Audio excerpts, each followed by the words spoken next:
support the Justice Department seeking a new interview with Ghislaine Maxwell, and did you urge the Attorney General to seek one? I don't know anything about it. They're going to what? Meet her? They're going to, your Deputy Attorney General has reached out to Ghislaine Maxwell's attorney asking for a new interview. Yeah, I don't know about it, but I think it's something that sounds appropriate to do, yeah.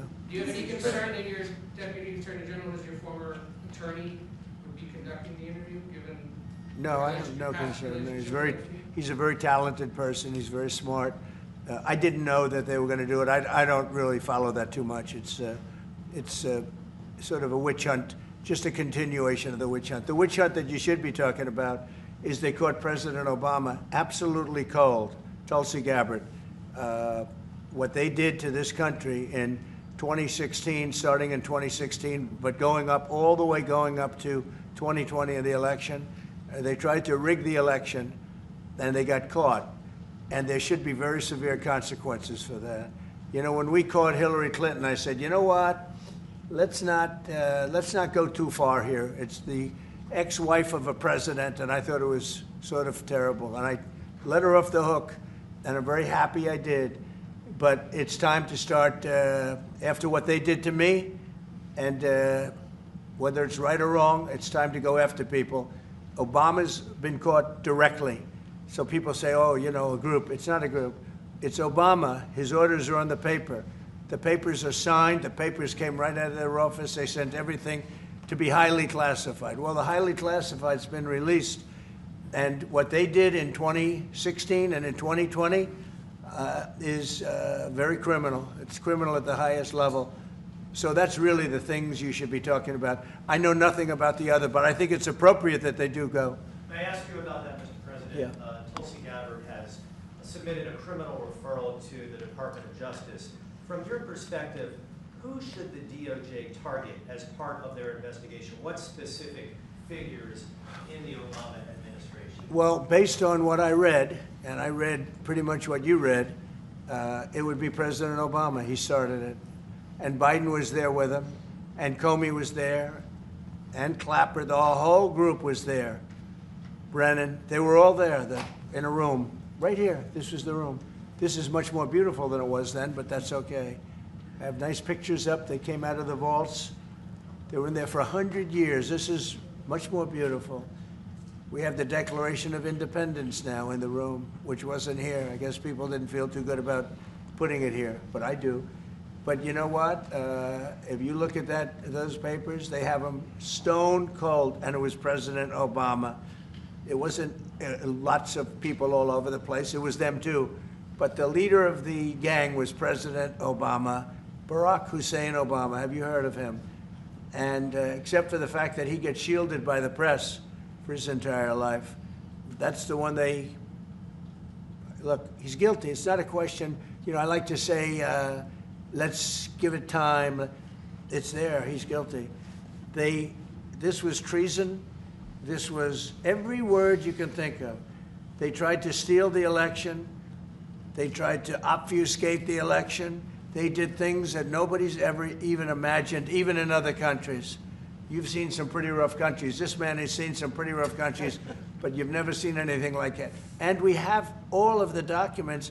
And from what Tulsi told me, she's got thousands of additional documents coming. So President Obama, it was his concept, his idea, but he also got it from crooked Hillary Clinton. Crooked is a $3 bill.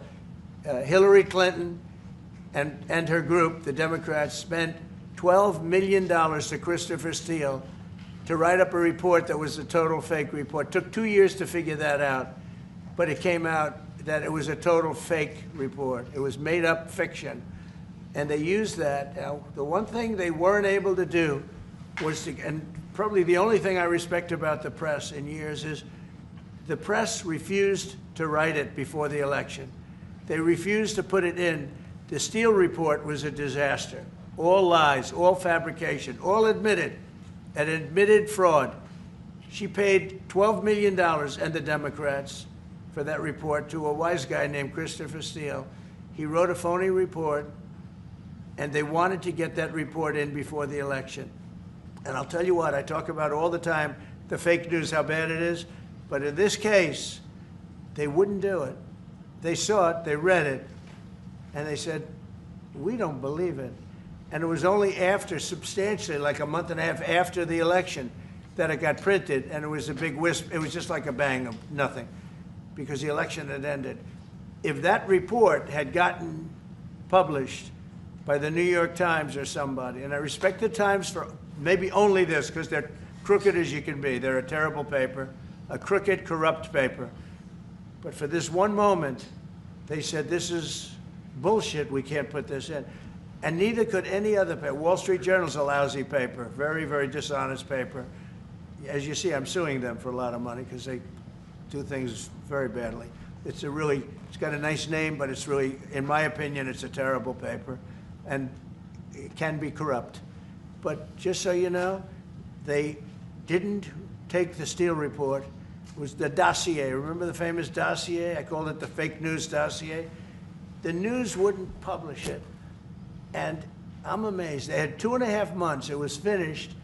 2.5 months. That was supposed to be what was going to happen.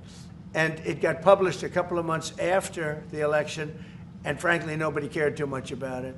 But that was a big thing. No, we caught Hillary Clinton. We caught Barack Hussein Obama.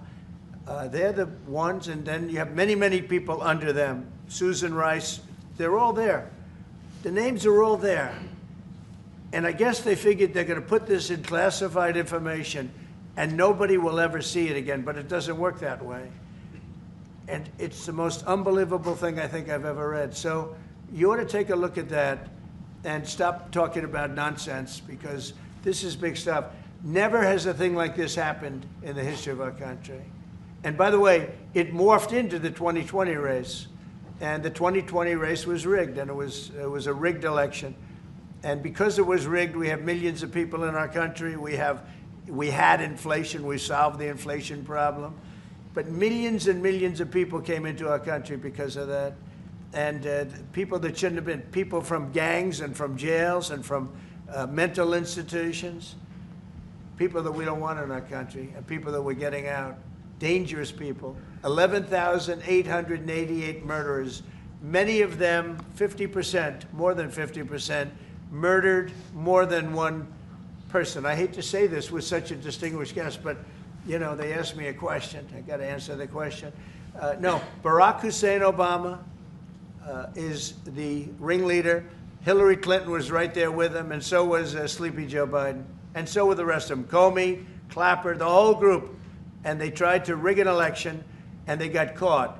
And then they did rig the election in 2020.